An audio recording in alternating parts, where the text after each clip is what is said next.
First line நேயர்களுக்கு வணக்கம். நம்ம இன்றைக்கி ஒரு வித்தியாசமான சப்ஜெக்ட் எடுக்க போகிறோம். அதாவது என்ன அப்படின்னு பார்த்தீங்கன்னா, ஆனந்த் அம்பானியோட மேரேஜ். ஸோ ஆனந்த் அம்பானி மேரேஜை பற்றி தான் எல்லா டிவிலையும் வந்துருச்சு. அது விஷுவல்ஸ் பார்த்தோம், டான்ஸு, ரஜினிகாந்த் டான்ஸ் ஆடினார், தமன்னா போய் முக்கா நிர்வாணமாக நின்னாங்க. அதுக்கப்புறம் நம்ம டைரக்டர் அட்லியோட ஒய்ஃப் போய் ஆனந்த் அம்பானி ஆர்மி அப்படின்னு சொல்லி தன்னுடைய முதுகில் ஒரு டிசைன் பண்ணி அந்த இதை காட்டினாங்க பின்னாடி. ஸோ இதெல்லாமே நடந்தது. இதெல்லாம் நம்ம பார்த்துட்டோமே, இதில் என்ன பேசுகிறதுக்கு இருக்குது, என்ன இருக்குது அப்படின்னு நீங்கள் நினைக்கலாம். ஆனால் நீங்கள் கடைசி வரைக்கும் பார்த்தீங்க அப்படின்னா, இந்த திருமணம் சார்ந்த விஷயங்கள் என்ன ஒரு சைக்காலஜியை சொல்லுது, இவர்கள் எப்படி இவங்க சூப்பர் ஸ்டார் ரஜினிகாந்த் அப்படின்றோம், ஒரு பக்கம் டோனி போயிருக்காரு, டோனி என்ன ட்வீட் போட்டார், இவர்களுடைய மனநிலையெல்லாம் என்ன. அம்பானி கிட்டத்தட்ட 1200 கோடி ரூபாய் இந்த கல்யாணத்துக்காக செலவு பண்ணியிருக்காரு அப்படின்னு சொல்லி வைத்தறிச்சல் படக்கூடிய நபர்கள் ஒரு பக்கம், இன்னொரு பக்கம் தப்புன்னு சொல்லிகிட்டு இருக்காங்க.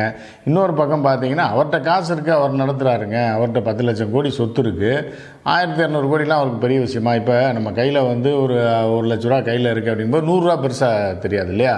அந்த மாதிரி அவருக்கு 10 லட்சம் கோடி இருந்தால் 1000 கோடின்றது ஒன்றுமே கிடையாது. அப்போ அவங்க வாழ்கிறதே இதற்காகத்தானே, தன்னை நிலைநிறுத்திக் கொள்வதற்காகவும் பல விஐபியில் வர வைக்கிறதுக்காகவும் தான் பண்ணுறாங்க அப்படின்லாம் இருக்கு இல்லையா? இப்போ இதை நம்ம பிரித்து மேய போகிறோம்.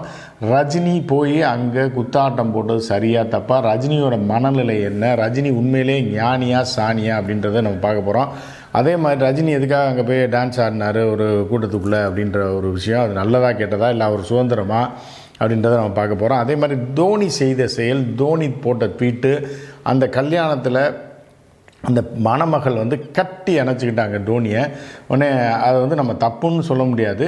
ஆனால் ஆனந்த் அம்பானியை கூட அந்த அளவுக்கு கட்டி பிடிச்சிருப்பாங்களா அப்படின்றது தெரியல. ஏன்னா அந்த அளவுக்கு இவர் மேலே ஒரு கிரேஸ், அதாவது டோனி மேலே கிரேஸ். அதற்கு டோனி என்ன பதில் சொல்லியிருக்காரு தன்னோட ட்விட்டர் பக்கத்தில்.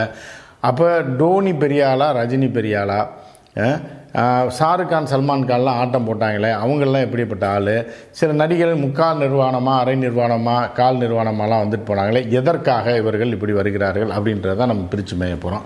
முதல்ல நடிகைகளை பார்த்துருவோம். இப்போ நடிகைகளை பொறுத்தளவுக்கு என்ன அப்படின்னு பார்த்திங்கன்னா, எல்லாருடைய டார்கெட்டுமே உச்சாணி கொம்பில் போகணும், நம்ம மிகப்பெரிய மல்டி மில்லியனர் ஆகணும் அப்படின்றது தான். அது ஒரு கனவாகவே இருக்குது. ஏன்னா பார்க்கும்போது நடா கார் வைத்திருந்தார்கள் கூட இவர்கள் ஒரு 2 கோடி ரூபா கார் வச்சுருப்பாங்க நடிகைகள். ஒரு சிலர் தான் நான் சொல்கிறேன், எல்லாரையும் சொல்லலை. நீங்கள் நடிகைகள்னு எல்லா நடிகைகளையும் சொல்கிறோன்னு நீங்கள் நினச்சிக்க வேண்டாம்.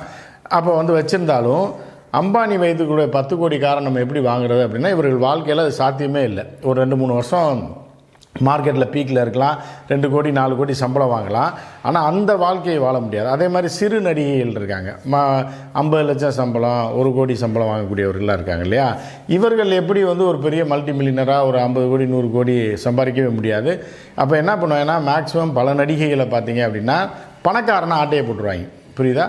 நல்லா ஒரு 500 கோடி 1000 கோடி வச்சுருக்கவன்ட்ட ஒரு எப்படியாவது ஒரு இன்ட்ரோ கொடுக்குற மாதிரியான ஒரு சூழலை ஏற்படுத்தி இதற்காக தான் இந்த பார்ட்டிலாம் வைக்கிறது அப்படின்றது, கல்யாணத்தை அட்டன் பண்ணுறது. இந்த மாதிரி பெரிய பெரிய ஆட்கள் இதில் போய் கவர்ச்சிகரமாக அரை நிர்வாணமாக, முக்கா நிர்வாணமோ, கால் நிர்வாணமோ கவர்ச்சி உடையில் தோன்றது காரணம் என்னென்னா, அங்கே வரக்கூடிய இப்போ அம்பானிக்கு 10 லட்சம் கோடி இருக்குது, ஆனால் அங்கே 1000 கோடி 5000 கோடி 50,000 கோடி 5 லட்சம் கோடி 1 லட்சம் கோடி 50,000 கோடி பணக்காரன்லாம் வருவான். இதில் யாராவது ஒருத்தரை டக்குன்னு நம்மளை பார்த்து பிடிச்சிருச்சு அப்படின்னா டப்புன்னு நம்பரை கொடுத்து ஆட்டையை போட்டு அவனை கல்யாணம் பண்ணிட்டான். அப்படி போய் ஒரு ஒரு 10 கோடி வைத்திருக்கக்கூடிய நடிகை, ஒரு ஃப்ளாட்டில் வீடு வைத்திருக்கக்கூடிய நடிகை, 1 கோடி ரூபா சம்பளம் வாங்கக்கூடிய நடிகையுடைய அடுத்த செகண்ட் அவருடைய உயர்வு எங்கே போயிடும் அப்படின்னு பார்த்தீங்கன்னா, ஒரு 500 கோடிக்கு சொந்தக்காரியாயிருவான். அங்கே போய் டாமினேட் பண்ணி அவனை கையில் போட்டு அதுக்கப்புறம் பெரிய பணக்காரியாக உலா வரலாம். ஈஸியாக பணக்காரராகிறது நடிகைகளுக்கு அது கொஞ்சம் ஈஸி. மித்த தொழிலில் எல்லாருமே இருக்காங்க. ஸோ இப்போ ராதிகா மர்ச்சன்ட் நடிகையா அப்படின்னு பார்த்திங்கன்னா இல்லை தான். ஆனால் என்னென்னா, இது ஒரு ஈஸியான வழி. டக்குன்னு ஒரு இன்ட்ரோ கிடச்சா போதும், ரைட்டா? எல்லோரும் இப்போ பாம்பேயில் உள்ள ஒரு பெரிய பணக்காரன் ஒரு படம் பார்க்குறான், ஒரு தமிழ் படம் பார்க்குறான், ஒரு நடிகை மேலே பயங்கர கிரேஸ் ஆகிறான், அவனுக்கு இவ்வளோ தொடர்பு கொள்ள முடியாது, பார்த்துட்டு அப்படி போயிடுவான். ஆனால் ஒரு கட்டத்தில் இவன் வந்து ஏதோ ஒரு பார்ட்டிலே ஏதோ மீட் பண்ணிட்டான்னா நமக்கு பிடித்த நடிகை அப்படின்னா அவளை தூக்கிடுவான்னா கல்யாணம் பண்ணுறதுக்கு ஓகேன்றான். அவன் எவ்வளோ நாள் வாழ்கிறான், எப்படி டைவர்ஸ் பண்ணுறான்ற தாண்டி வாழ்ந்தான்னா வாழ்க்கை பூரா இவர்களுக்கு கோடிக்கணக்கில் பணம் வந்துடும். டைவர்ஸ் பண்ணானாலும் ஒரு பெரிய அமௌண்ட்டு தேத்திட்டு வாழ்நாளில் நம்ம எதிர்பார்த்து சினிமாவில் சம்பாதிக்க முடியாது, அதில் சம்பாதிச்சிருவாங்க. அதே மாதிரி இந்த நடிகைகள் போகிறதுக்கும் கவர்ச்சி காட்டுறதுக்கும் இது ஒரு பேசிக் சைக்காலஜி, பேசிக்கான காரணம். எதுக்கு அப்படின்னா பணக்காரர்கள் அங்கே டேப் பண்ணி தூக்கிடலாம். எவனா ஒருத்தனுக்கு பிடிக்கும், அவன் கவர்ந்து இழுத்துருவாளுங்க. அந்த காஸ்டியூமு அது இது பிடிச்ச உடனே என்ன ஆகுனா டப்புன்னு இந்த மாதிரி பல நடிகைகள் பாம்பே தொழிலதிபர்களோட செட்டில் ஆகிறதுக்கும் பல கோடீஸ்வரர்களோட டக்குன்னு செட்டில் ஆகிற பல நடிகைகள் நம்ம உதாரணம் சொல்லலாம், பேரெலாம் வேண்டாம். நீங்கள் ஒரு 10 வருஷத்தில் பார்த்தீங்கன்னா தொழிலதிபர்களோட போய் அட்டாச் ஆகிட்டாங்க. இதுக்கெல்லாம் காரணம் வந்து என்னென்னா இந்த மாதிரி பார்ட்டிகளுக்கு அவர்கள் வரும்போது அதில் போய் எப்படியாவது நம்ம தலையை காமிச்சு அவனை கவுத்திடணும் அப்படின்றது தான் இது ஒரு பக்கம். சரி, இப்போ ரஜினி போய் ஏன் ஆடினார் அப்படின்னா இதில் இன்னொரு விஷயம் இருக்குது, தன்மானம் உள்ள ஒரு விஷயம். ஒரு மனிதன் வந்து என்ன நினைப்பான் அப்படின்னா நம்ம தன்மானம் முக்கியமாக பணம் முக்கியமான தன்மானம் முக்கியம் அப்படின்றவங்க தான் நிறையா பேர் இருப்பாங்க. தன்மானம் தான் ரொம்ப முக்கியம், சரியா? ஸோ அப்படி இருக்கக்கூடிய காலத்தில் ரஜினிகாந்துக்கு வந்து ஆயிரக்கணக்கான கோடி சொத்து இருக்குது, என்ன வேணாலும் அனுபவிக்கக்கூடிய இது இருக்குது, செல்வாக்கு இருக்குது. அம்பானியை விட செல்வாக்கு படைத்தவர் ரஜினிகாந்த் அப்படின்றது ரஜினிகாந்துக்கே தெரியாது, ரஜினிகாந்துக்கே ஒரு புரியாது. ஏன்னா ரஜினிகாந்த் ஒரு ஞானி கிடையாது. ஸோ இப்போ என்ன அப்படின்னு பார்த்தீங்கன்னா நீங்கள் ஆனந்த் அம்பானி இருக்கான்ல, நம்ம அம்பானியவும் ரஜினிகாந்தையும் வந்து தமிழ்நாட்டில் இப்போ போய் ஃபோட்டோ காமிச்சுன்னா அம்பானி ஃபோட்டோ வந்து 90% பேருக்கு தெரியாது. கிராமத்தில் ரஜினியை 90% பேர் தெரியும். அப்போ வந்து கிட்டத்தட்ட ஒரு 5 கோடி மக்கள் 6 கோடி மக்களுக்கு ரஜினிகாந்தை தெரியும். ஆனால் ஒரு 4 கோடி மக்களுக்குனாலும் ரஜினிகாந்தை அம்பானியை தெரியாது. நாடு முழுவதும் போனீங்கன்னா படித்தவர்கள் மத்தியில் அம்பானியை தெரியுமே தவிர பேப்பர் படிக்கிறவன் அரசியல் தெரிந்தவனுக்கு அம்பானி ஃபோட்டோ காமிச்சிங்கன்னா யாருன்னு சொல்லுவானே தவிர ரஜினிகாந்த் ஃபோட்டோ காமிச்சா நிச்சயமாக ஒருத்தராவது அம்பானியை விட கூட தெரிஞ்சவங்களாக தான் இருக்கும். இப்படிப்பட்ட உச்சபட்ச நட்சத்திரமாக ஒரு சூப்பர் ஸ்டாராக இருக்கக்கூடிய ரஜினி வந்து அங்கே போய் குத்தாட்டம் போடுறாரு. சரி, குத்தாட்டம் போடுறது தப்பா அப்படின்னு கேட்டிங்கன்னா இல்லை தான். என்ன அப்படின்னா ஒன்று அவங்க மாமனா மச்சானாக இருக்கணும், இல்லை சொந்தக்காரங்களாக இருக்கணும், இல்லை நெருங்கிய நண்பர்களாக கூடயே இருந்து நெருங்கி பழகி சுகதுக்கங்களில் இருக்கக்கூடிய நண்பர் அவருடைய மகனுக்கு கல்யாணம் அப்படின்னா ஒரு ஆடுறதுல ஒரு அர்த்தம் இருக்குது. ஆனால் ரஜினிகாந்த் ஏன் போய் ஆடினார் அப்படின்னு பார்த்தீங்கன்னா ரஜினிகாந்துக்கு பணம் என்பது மட்டும்தான் பிரதானம் அப்படின்றத வந்து நம்ம அவருடைய வாழ்நாளை பூரா புரட்டி பார்த்தோம்னா அவர் என்னென்ன செய்திருக்கிறாருன்னு பார்த்தீங்கன்னா தெரியும். ஒரு ரசிகன் 40 வருடம் 50 வருடமாக நம்ம ரசித்தவன் இருக்கான், அவன் வீட்டு கல்யாணத்தில் போய் நீங்கள் ஆடிருந்தீங்கன்னா உங்களை கடவுளாக கொண்டாடி இருப்பார், உங்களை வந்து மிகப்பெரிய ஒரு மனிதராக பார்த்துருப்பார்கள்.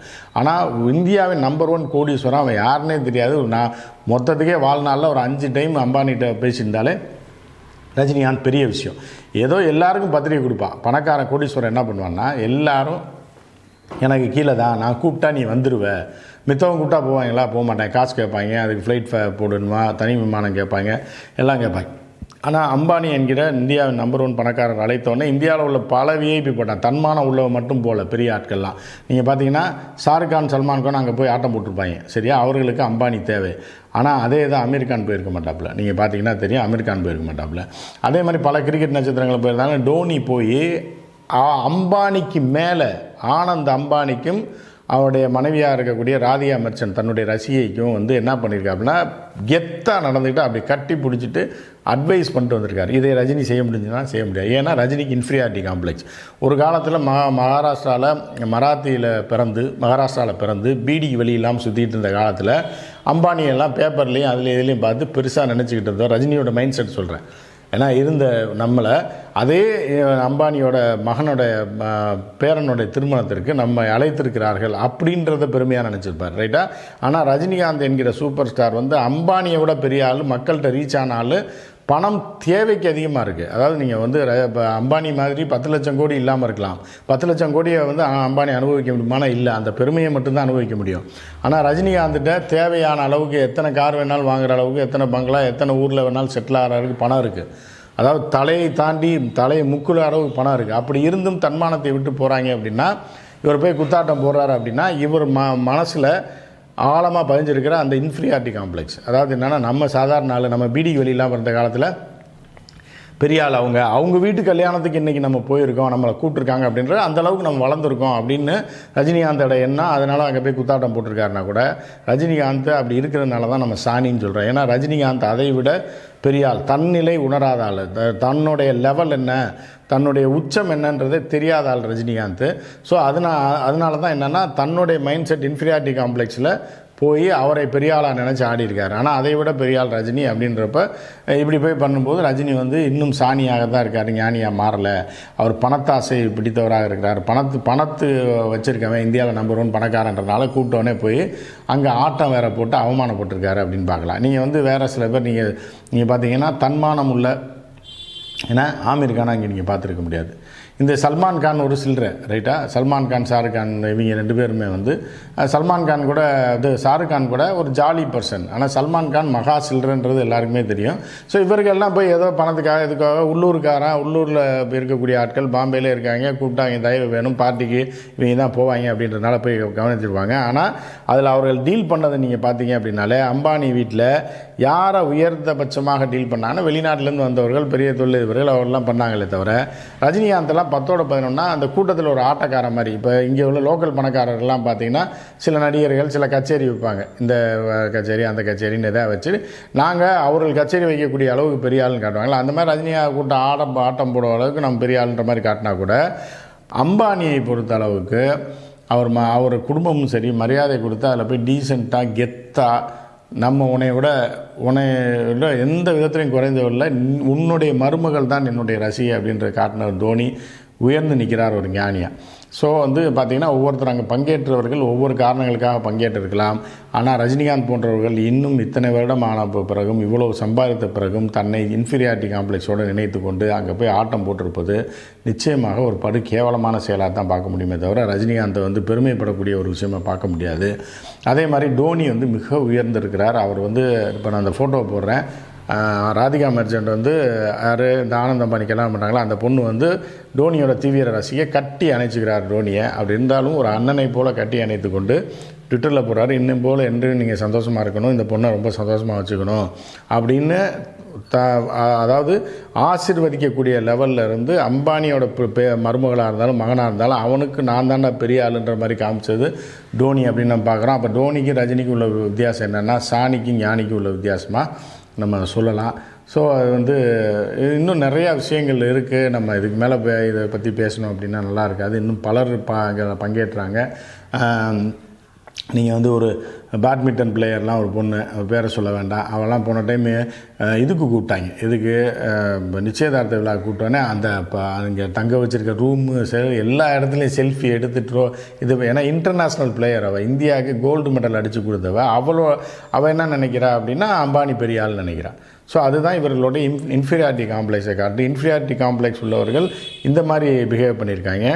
இந்த பணக்கார கல்யாணத்தை பயன்படுத்தக்கூடிய நடிகைகள் அதை பயன்படுத்தியிருக்காங்க. இன்னும் பல ஜோடிகள் இந்த கல்யாணத்தில் வந்ததில் கவர்ச்சி காட்டி பல தொழிலதிபர்களை கவர் பண்ணியிருப்பாங்க. இது ஒரு பக்கம் நடந்திருக்கு. ரஜினி போல் சாணிகள் ஞானி மாதிரி வெளியில் பேசிக்கிட்டு ஒரு சாணியாக அங்கே போய் குத்தாட்டம் போட்டு வந்திருக்குது.